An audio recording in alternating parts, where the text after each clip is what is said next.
As I mentioned earlier, we have several areas of consideration, and it's all in the way you look at any challenge that you face.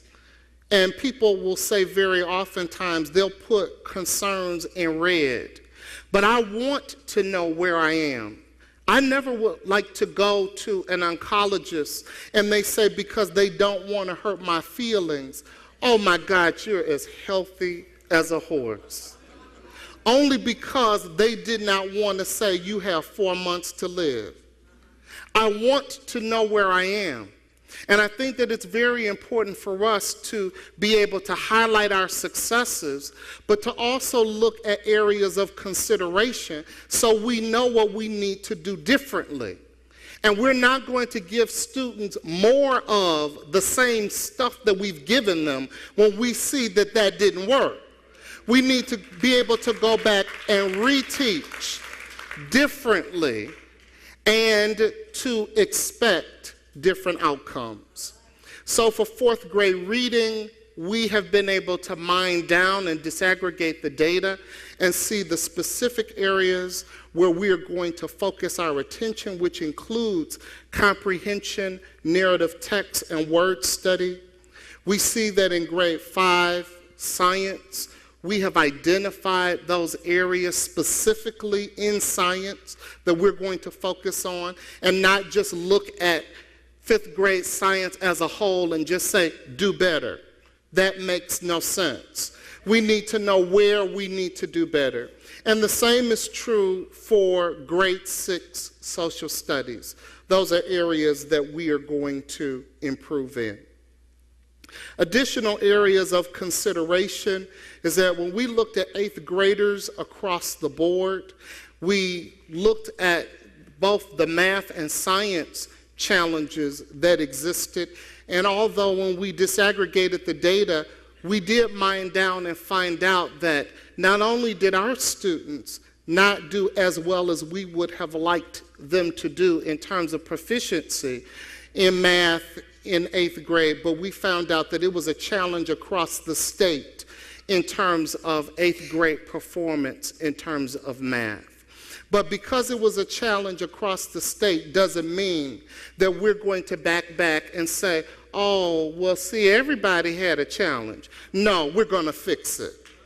We're going to fix it. Because why is it that we, sometimes as a people, we say, I am tired of us. We are the people that created. We were at the beginning of creation. We created an alphabet. We created math and science. And I am tired of us shuffling along saying, well, we just gonna do the best we can. No, we're not. No, we're not. We're not gonna just do the best we can. Why? Because your best and my best may not be the same thing. So we're going to have a target for what we are going to hit in terms of proficiency. And we have to do that. Student achievement, we can come up with all kind of quotes. A mind is a terrible thing to waste. Educating children is our business. Children first, last, sideways, on top, underneath. We can do all of that. But until we realign our organization so that we can have the right types of outcomes, that is the work that we must focus on. So don't come to me and tell me about who said what. Who cares? If they're not talking about educating children well, and being superior, that's the discussion that I want to have.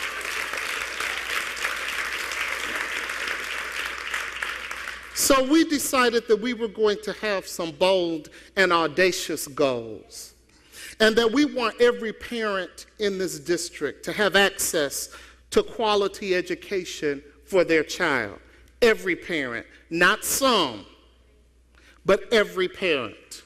We want every student to have access to quality educational programs and options.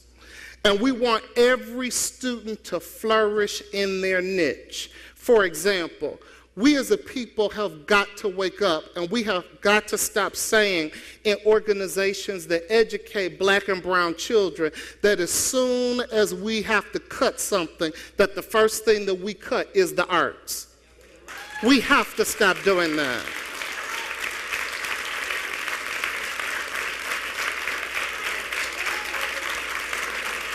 That is a recipe for disaster.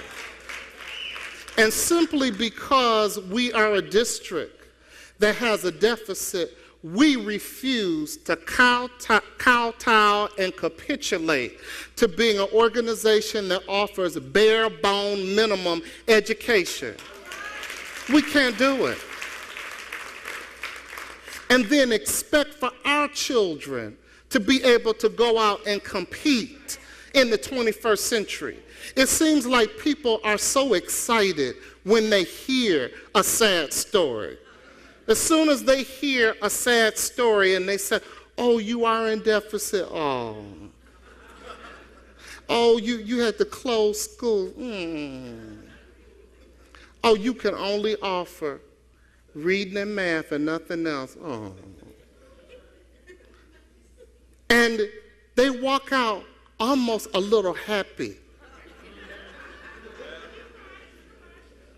And there are people that are flourishing from what we won't do.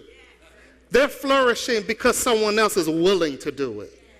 And so we have to make sure that in order to turn our organization around, we're going to have to use the tools, our mental capacity, our thinking, our intellect to create a great organization. And it's not okay to have anything less than that. In an effort to improve the quality of instruction, we're going to raise student achievement, and we're going to attract and retain students. The district is creating niche schools, and I'm going to talk about what those are. The goal is not to simply reform, but it is to reinvent and transform our school district into a place where all students can learn at optimum levels. And even though that sounds fascinating, we're going to do it. We're going to do the real work and pull up our sleeves so that we can turn this around. And let me just tell you, we have this one opportunity in history to make Pontiac schools the greatest school district on the face of the earth. There are powers that be that are waiting in the wings. If you don't want to do it, and if you don't want the transformation, you don't want the reinvention, you're not willing to pay the price, there are people waiting in the wings. They're waiting in the wings. And it's very important that we understand that we are in the days of takeovers. We're in the days of emergency financial managers. We're in the days of a lot of other things that didn't exist 10 years ago. And no one is just going to accept us doing the same thing that has been done years and years and years ago and think that you're going to get a pat on the head and you're going to be able to continue to function.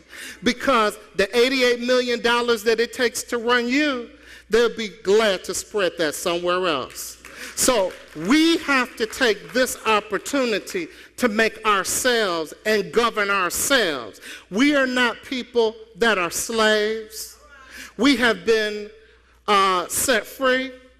And we have a brain, we have a mind, we can do this on our own.